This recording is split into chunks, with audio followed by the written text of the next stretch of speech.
करना ही पड़ता है मतलब कैरेक्टर अलग है, ऑब्वियसली मैं नहीं बिलोंग करती हूँ। तो जब स्क्रिप्ट पढ़ी तो एक तो स्क्रिप्ट में ही आपको बहुत कुछ मिल जाता है जिस तरह से लिखी गई है।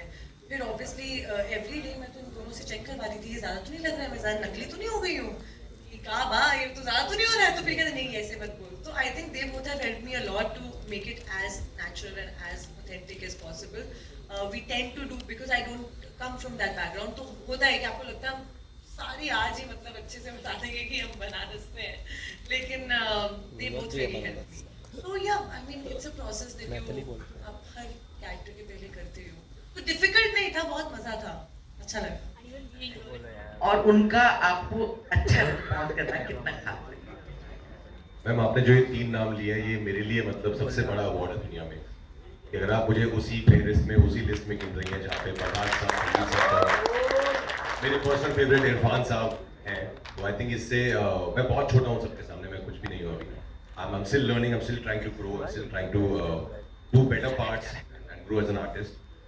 पर बहुत अच्छा लगता है जब लोग मुझे आके बोलते हैं, जब मैं कहीं बाहर भी जाता हूँ कि यार आपकी फिल्म देखते हैं ना, तो ऐसा लगता है कि ये तो हम ही हैं यार, बहुत रिलेट कर पाते हैं आपके साथ, which I think is a victory because the kind of films we are doing, the kind of stories we are telling, that's the point, कि लोगों को लगे यार ये तो मेरे साथ भी हो सकता है, ये तो मेरी कहानी भी है। और वो करना एक्चुअली बहुत टफ होता है, वो आसान नहीं होता है कि लोगों को ये विश्वास दिलाना कि ये आप ही हो जो आप पर्दे पर देख रहे हो। पर आई एम वेरी ग्लैड कि लोगों के साथ इतना एक रिलेटेबल फैक्टर है कि लोगों को लगता है कि मैं अपना ही हूँ उनका, जो कि मैं हूँ, मैं आप लोगों के बीच में से ही आया हूँ। तो I think it's a blessing.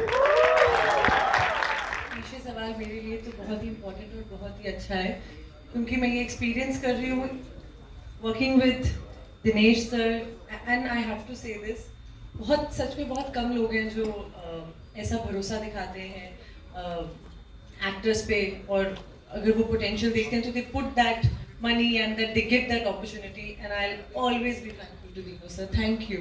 Thank you so much for just trusting me. तो बिल्कुल थैंक यू, आपने ये सवाल पूछा।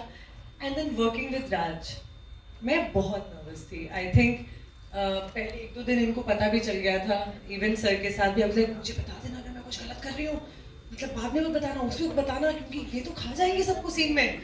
तो मैं डबल मेहनत कर रही थी। पहले 2 दिन मैं बहुत नर्वस थी, then he only made me comfortable. He is like हम हैं, कुछ गलत होगा तो मैं ही बता दूंगा, लाइक ठीक है। तो आई थिंक अगर मैंने थोड़ा बहुत भी कुछ अच्छा काम किया होगा इस फिल्म में, तो उसका क्रेडिट राज सर और करण सर को जाता है, for sure. They made sure कि मैं अच्छा परफॉर्म करूँ, जहाँ गलत कर रही थी they were there to support me, and I just can't be thankful enough. So it's been one of the most beautiful experience, and I think not just me, everybody in the cast says that. Like I think हमने इतनी गर्मी में सब जो हमारे आसपास जो चीजें थी ना, वो सब ऑपोजिट थी, लेकिन उन सब के बावजूद this is one of the best experiences I've had shooting for a film, and we've had like the most fun. So I don't know how to express it.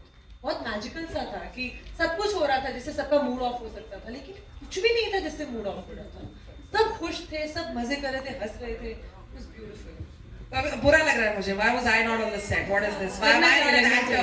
But